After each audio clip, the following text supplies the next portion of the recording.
What's up guys, Sonofaboomer here. A while back I made a video on dollar store body armor. We were trying to do something a little bit different and it didn't go very well. Oh no! That's a very bad day. I wasn't really satisfied with that result, so I'm trying again and we're going a little bit thicker, trying some different things. Let's get to it.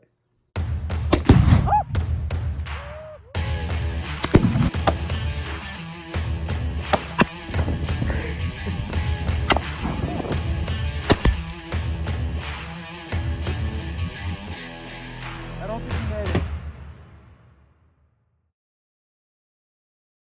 All right, so it's a pretty similar setup to what we had last time. We have 8 of these coasters that are made of tile. Now the kind of idea behind using these, some body armor is made of ceramic. These are also ceramic, although not the same kind of grade, obviously. But I'm hoping that these will be hard enough to actually stop the bullets. So the main difference in this design is that I'm also adding a piece of glass. It is basically like a trivet that you put underneath hot stuff to keep it from burning your table and leaving marks and stuff. But you can see it right there.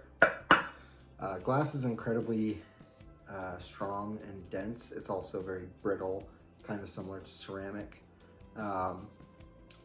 So basically the idea, I'm gonna put this in front, and then we're gonna put our ceramic behind it. We're gonna have 2 layers, and then we've got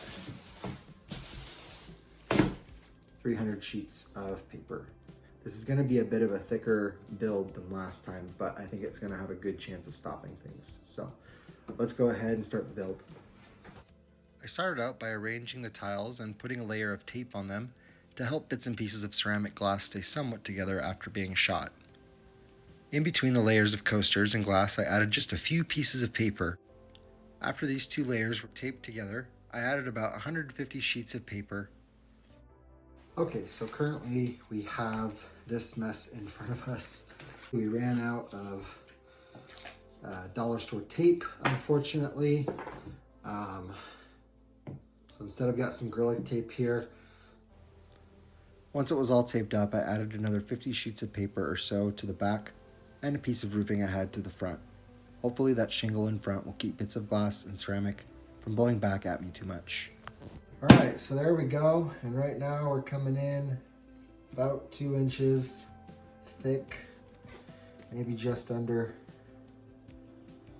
Yeah, about 1 3/4 to 2 inches, somewhere in that range. But I'm thinking this is gonna have a pretty decent stopping handgun rounds now. We're gonna give it a go, and I'll see you guys out at the range. All right, we're starting off with the Heritage Rough Rider chambered in 22. All right, so you can see here, it came in and hit. There's no bulge on the back, it did not come through. So, 22, it'll stop. Let's move up to something a little faster. All right, so now we're moving up to 22 Magnum. Let's give it a whirl.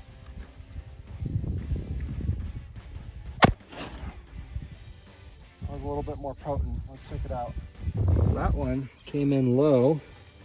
So I'm thinking this shingle is doing a really good job of keeping everything together because I'm not feeling any glass or anything. It stopped it. We're good. There's not even deformation on the back. So let's move it up.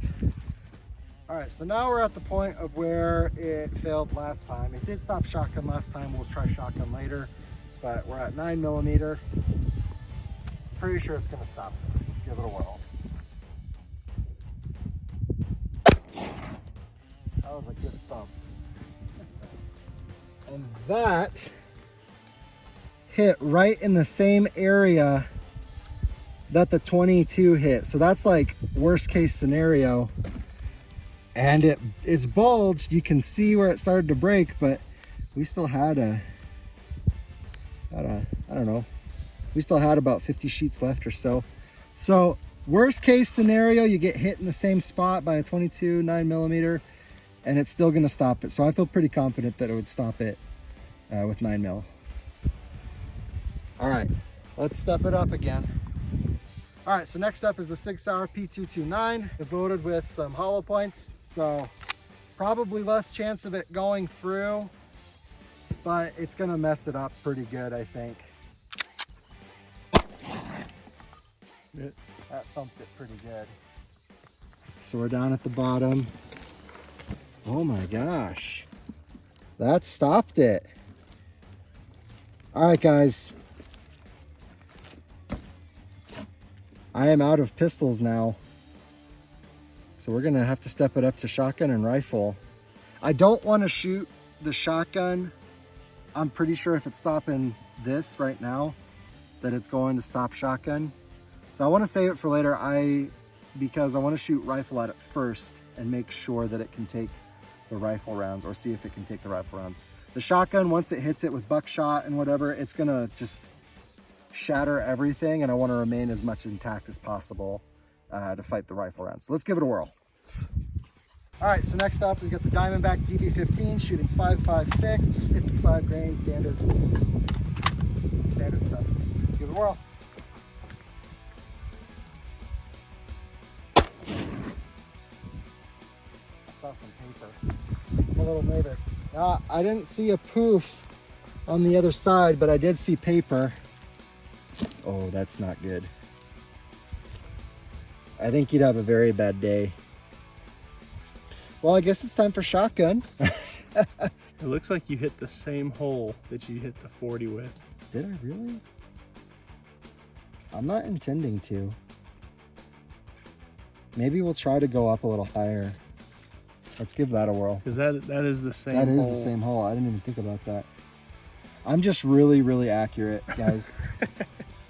All right, we're gonna try this again. Try to aim a little higher into an untouched spot. I like that one again.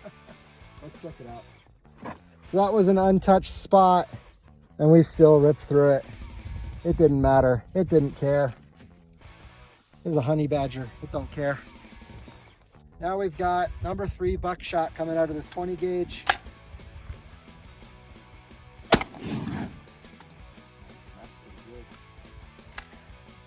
Take a look. Bunch of holes now. Nothing came through, at least nothing new. That's good. I've got one more gun we'll finish it off with. This is definitely gonna go through. All right, so this is definitely gonna go through, but we gotta give it a proper send off. This is a Russian Mosin Nagant, and that body armor is about to have a very bad day.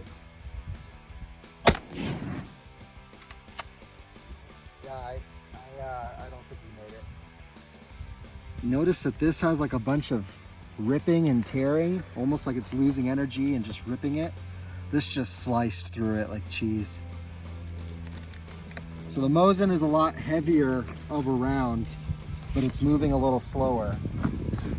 But it's still going plenty fast to bust through this, so I think that's why it cut through it so easy. We do have a 20 gauge slug we can throw at this. Let's give that a whirl. 20 gauge slug, 3/4 of an ounce. It's still booking it. It may not be a 12 gauge. It doesn't have as much mass, but it's still going pretty darn fast. Let's give it a whirl.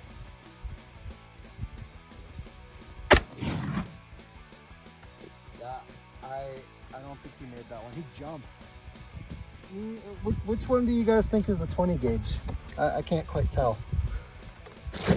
Yeah, that ripped through. No way you're making it out. Okay. So our new body armor stops 40, 9mm, 22 Magnum, buckshot, but rifle and slugs, no.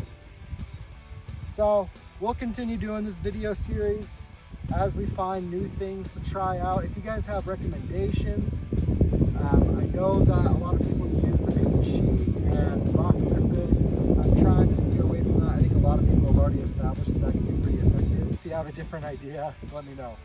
I'll see you guys next time.